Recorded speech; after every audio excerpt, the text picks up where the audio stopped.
Hello, this is Super Cool. Time for another Super Cool Reviews. It's May! Do you know what that means? It's Marvel Month, the sequel. For those unaware, a couple years ago, I did a Marvel Month in May, which I review everything Marvel every week. Well, we're gonna start off Marvel Month. With many people say now the best Spider-Man movie of all, Spider-Man Into the Spider-Verse. And to be honest, when I first saw the trailer, I wasn't excited for this movie. But when I watched it, I loved it. To say it's not perfect, but I like it. And I'm actually kind of afraid of people coming in and writing hateful comments. I'm ready to get stoned by the internet, people. Anyway, what's the plot? We follow Miles Morales, who has trouble fitting in. He's moving to a new school, and he mostly sends his quote-unquote friendships with his dad and his uncle. But this is a Spider-Man movie, so of course there has to be a Spider-Man. And in his universe, Spider-Man is basically popular, or has his own comic books, cereal, his own TV show, and Christmas album. Until he gets killed. That's right, Spider-Man gets killed in this movie. I mean, mostly other comic book incarnations where some Spider-Man die, but I think this is the first time we see him die in the movies. He said he gets killed by the Kingpin, but before he dies, he gives Miles a device to shut down a machine called the Collider, a machine that the Kingpin built to collide many dimensions together and to bring back his family, which was killed. And Miles decides to take the role of Spider-Man, but he's not basically ready until he comes across another Peter Parker from another dimension, Peter B. Parker. It's basically if Raimi's Spider-Man continue, when he has adult problems. He's divorced with his wife, lost his aunt, closed down a Spider-themed restaurant, hit a drone in his face, broke his back, had dealt with money issues. And he agrees he's with Miles to shut down the Collider and return to their dimension. And they gotta do it fast, because as if not, Peter's body will disintegrate. And no, it's not like dust. They don't really show it.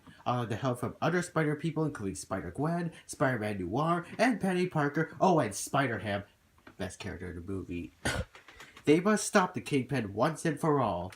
Let's talk about the pros. There's a lot of it. First off, the animation. It is spectacular. If you pause the movie, it feels like a comic book.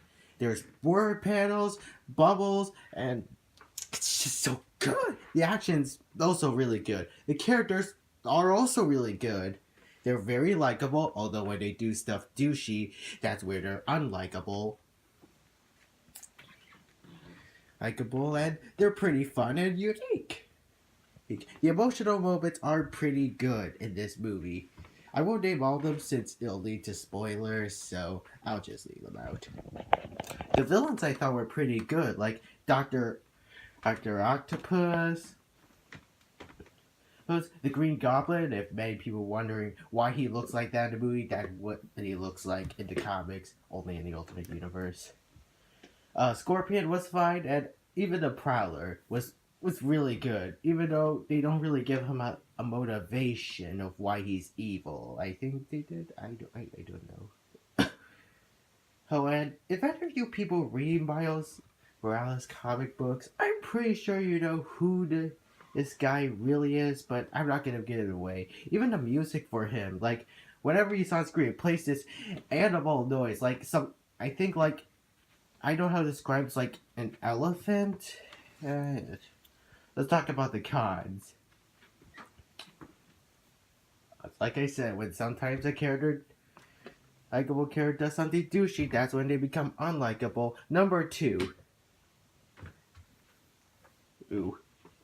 The Kingpin has a weird design. I don't know, it just bugs me. Did he look like that in the comics? Cause I don't know, man. But that's basically all my cons. I'm very split if this is the best Spider-Man movie, since my thoughts keep changing every day. Anyway, so...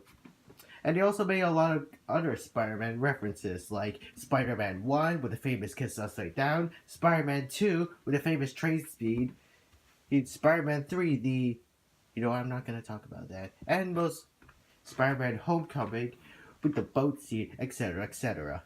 Anyway, I rate Spider-Man Into the Spider-Verse 80 web slingers out of 100. This is super cool, and Marvel May will continue.